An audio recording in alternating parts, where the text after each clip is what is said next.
जुड़े हमारे साथ, सब्सक्राइब करें त्रिशूल ज्ञान। इस पानी को देख रहे हैं आप, यह मलिन है। पानी में कुछ कचरा है, कुछ गंदगी है। इसे कुछ समय के लिए यूं ही छोड़ दोगे तो गंदगी एवं कचरा अपने आप नीचे बैठ जाएगा। आप स्वयं देखोगे। किंतु यही पानी को आप अगर हिलाओगे तो कुछ नहीं होगा। उसे यूं ही शांत छोड़ दो, उसके तले अपने आप नीचे बैठ जाएगा। वैसे ही हमारे जीवन में अशांति हो, किसी समस्या ने हमें घेर लिया हो, हमारे जीवन में उथल पुथल हो, तो संतुलन खो देने से, हलचल करने से समस्या का समाधान नहीं मिलेगा। ऐसे समय में मन को स्थिर रखो, शांत रहो, फिर विचार करो, उसका हल आपको अवश्य मिलेगा। मेरी एक बात सदा याद रखना, संतुलन धीरज बनाकर विचार करोगे तो समस्या का हल जरूर आप निकाल लोगे। समस्या चाहे कितनी ही बड़ी क्यों ना हो। श्री कृष्ण कहते हैं, अशांति का सुझाव शांति है। मिट्टी के इस बर्तन को देखो आप, कुम्हार ने कैसे इसे बनाया है, कभी विचार किया है आपने? इस मिट्टी को गीली करके पहले वो रोनता है, फिर उसे लादता है, उसके बाद वो चाक पर चढ़ाता है और एक आकार बनाता है। अगर कोई आकार सही तरीके से ठीक ना हो तो तुरंत उसे ठीक कर देता है, क्योंकि उसे ज्ञात है अगर इसे पका दिया तो फिर उस बर्तन का आकार नहीं बदला जाता। कुछ समझे आप? यहाँ एक सीख छुपी है। संसार के समस्त माता पिता के लिए सीख है ये। कुम्हार की तरह तो है माता पिता, किंतु माता पिता को अपने संतानों का विधाता नहीं बनना चाहिए, बल्कि माता पिता को समय के अनुसार अपनी संतानों को श्रेष्ठ और अच्छे संस्कार देने चाहिए, ताकि उसे एक सही दिशा मिले। ऐसा हर समय प्रयास करते रहे, कभी कठोरता से तो कभी प्रेम से। समय के अनुसार उसे आकार देना चाहिए। जैसे मिट्टी का बर्तन पकने के बाद उसका आकार नहीं बदला जाता, उसी प्रकार किसी संतान की आयु बढ़ने से उसके संस्कार नहीं बदले जा सकते। इस बात को सदा स्मरण रखिएगा। खड़े रहने की शक्ति ईश्वर ने वृक्ष को दी, बेली को खड़े रहने की शक्ति नहीं दी। बेली सदा वृक्ष के सहारे ही खड़े रहती है, और बेली दो प्रकार की होती है। कहीं आपने देखा होगा कि किसी बेली वृक्ष को घेर कर खड़ी रहती है और वो अपने ऊपर सुंदर सुंदर पुष्प उगाती है। वो बेली कितनी सुंदर दिखती है और वो वृक्ष को भी सुंदर दिखाती है। और कहीं बेली ऐसी भी होती है जो वृक्ष को घेर कर खड़ी तो रहती है, लेकिन पूरी तरह उस वृक्ष को सुखा देती है। उन बेली की प्राण शक्ति ही उस वृक्ष को सुखा देती है, और कुछ समय बाद वो स्वयं भी सूख जाती है। मेरी एक बात सदा स्मरण रखना, कोई व्यक्ति सदा आपका हितैषी बनकर आपके साथ रहा, आपकी हर परिस्थिति में आपके साथ खड़ा रहा और हृदय से उसने आपकी सहायता की, उसके साथ आपने कोई कपट किया, छल किया, तो आपका पतन निश्चित है। आप नहीं खड़े रह सकते। आपके पास कोई ऐसा है तो उसे सदा सम्मान दे, उसका आदर करें और आनंद से जीवन व्यतीत करें। उस पौधे को देखो, मैं उस पौधे को बहुत चाहता हूँ, मुझे ये अत्यंत प्रिय है और इसी कारण मैं उस पौधे को दिन में जल 8 बार दूं तो क्या उस पौधे का विकास और अच्छे से होगा? क्या यह जल उसके लिए अच्छा है, शुभ है? कदापि नहीं।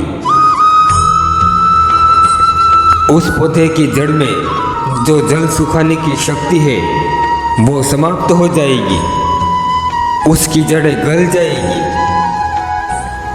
तो उसे क्या जरूरत है?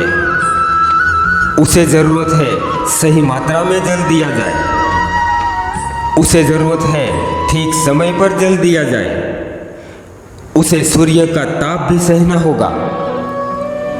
जरूरत है सभी कार्य मर्यादा में होना चाहिए। अधिकतम माता पिता ऐसे ही भूल कर बैठते हैं। संतानों की हर चीज, हर वस्तु उसे देते हैं। संतानों की हर इच्छा, हर जरूरत पूरी करते हैं। उससे हर बात भी करते हैं, क्योंकि संतान से माता पिता उतना प्रेम जो करते हैं, ऐसा करने से स्वयं अपने माता पिता ही अपने संतानों के विकास में बाधा बन जाते हैं। ऐसा बिल्कुल भी नहीं करना चाहिए माता पिता को, क्योंकि यह यात्रा संतान की भी है। इसे बहुत कुछ सीखना है, उसे बहुत आगे जाना है। उसे अपने दम पर कार्य करने दो। एक महत्वपूर्ण बात, किसी से शत्रुता और अति मित्रता तो आपका बहुत बड़ा घाटा। हर बात संतुलन में होना चाहिए। हर व्यक्ति अपने जीवन में कुछ ना कुछ कार्य करता ही रहता है। हमारे जीवन में आर्थिक संपदा के लिए कुछ कार्य करता है, तो कुछ कार्य हमारे मन को शांति मिले इसलिए करते हैं। अधिकतम लोग सोचते रहते हैं, परेशान होते रहते हैं। यह कार्य जैसा सोचा था वैसा हुआ नहीं, अधूरा रह गया, पूर्ण नहीं हुआ। इस काम को देखकर चिंता करता रहता है सदा, और फिर यह चिंता दुख को आमंत्रित करती है, और दुख पल पल हमें मार देता है। क्या ये सच में सच है कि काम की अधिकता हमें मार देती है? कदापि नहीं। एक महत्वपूर्ण बात समझ ले, इस तरह पर जितने भी महापुरुष हुए, उनके पास जो समय था वही समय आपके पास है। उतनी ही घड़ियां थी, उतने ही पहर थे। उसने योजना बनाई, कार्य को कार्यान्वित किया, और उन्होंने महान से महान कार्य किए। हमारी तरह चिंता में समय को नष्ट नहीं किया। हम उन महापुरुषों को उसी कारण सदा स्मरण करते रहते हैं। एक महत्वपूर्ण बात जीवन में सदा स्मरण रखना, काम की अधिकता हमें नहीं मारती, चिंता हमें मार देती है। जीवन में एक योजना बनाकर काम कीजिए, चिंता को त्याग दीजिए और आगे बढ़ते रहे। फिर देखो, खुशियां ही खुशियां होगी। शंख, शंख 2 अक्षरों का शब्द है। कहने में, लिखने में कितना आसान लगता है। एक बात कहूँ, उसे कार्यान्वित करने के लिए बलशालियों का काम है, निर्बलों का नहीं। हमें किसी को क्षमा करने के लिए उदारता की आवश्यकता होती है, और क्षमा मांगने के लिए अभिमान को त्याग कर विनम्रता की तरह पर आना पड़ता है। हमारी सोच उनसे है जो जंगल का राजा माना जाता है। उनकी निंदा भंग करने वाले उन हिरण को क्षमा कर देता है, लेकिन वो हमें क्षमा नहीं करता। वो चाहे तो हिरण का अंत एक ही प्रहार में कर सकता है। अगर आप में उतना सामर्थ्य है तो मेरी एक बात जीवन में सदा स्मरण रखना, जीवन में क्षमा करने या क्षमा मांगने की चिंता है तो आप दुर्बल नहीं है, आप अत्यंत शक्तिशाली है। जो अति महान है वो शक्ति आपके पास है।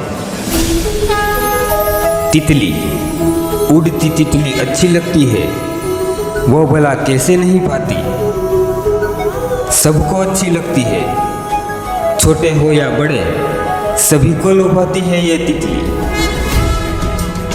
सोचो आप, उसका आरंभ कहाँ से होता है?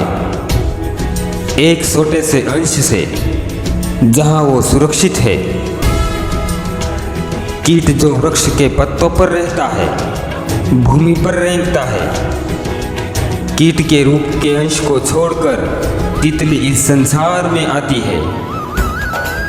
जब परिवर्तन होता है तो कुछ समय के बाद उसे पंख निकल आते हैं, तब वो आसमान में उड़ान भरती है, तब वो तितली बनती है। सुंदर फूलों एवं पत्तों के रस का आनंद लेती है।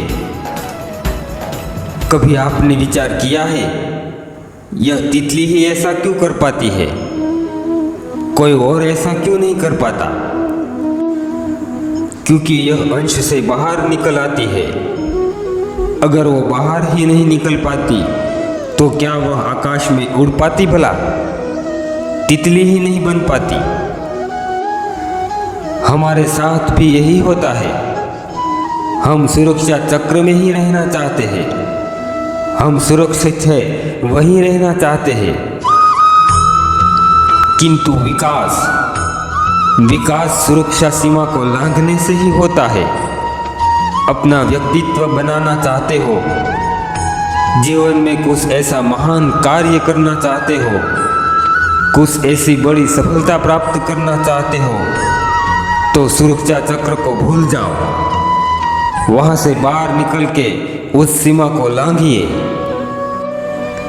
कठिनाइयों का सामना कीजिए, चुनौतियों का सामना कीजिए, साहस के साथ आगे बढ़िए। तभी आप अपने जीवन में कुछ कर पाओगे, तभी आप आकाश में उड़ पाओगे, तभी आपको पंख निकल आएंगे। दोस्तों, आप अभी तक हमें सुन रहे हो तो आपसे विनती करते हैं, आपने हमारे इस चैनल को सब्सक्राइब नहीं किया हो तो कर ले और बेल आइकन को प्रेस करना ना भूलें। हमारा उद्देश्य केवल संस्कृति और हमारे धर्म को उजागर करना है, इसलिए रोज सुनते रहे इस दिव्य वाणी। आप किसी ही परिस्थिति का सामना कर लोगे। तो आइए हमारे साथ प्रेम से बोलो, जय श्री राम, ओम नमः शिवाय, राधे राधे।